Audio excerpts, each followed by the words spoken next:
तपाईलाई थाहा छ सत्ताको कुर्सीमा पुगेका कांग्रेसीहरूले कोसी बेचेर खाएको तपाईलाई थाहा छ।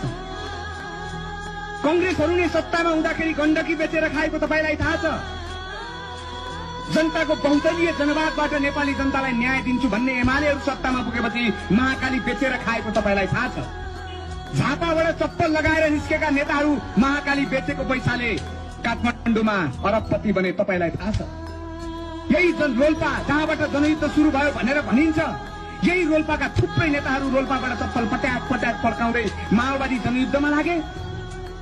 जब उनीहरू सत्तामा पुगे उनीहरूले पनि अर्को राष्ट्रघात गरे तपाईलाई थाहा छ। आज आम नागरिकको अगाडि एउटा कुरा सर्लक्क स्पष्ट छ, यो मुलुकमा कांग्रेस भन्ने पार्टी भन्दा एमाले भन्ने पार्टी फरक भएन।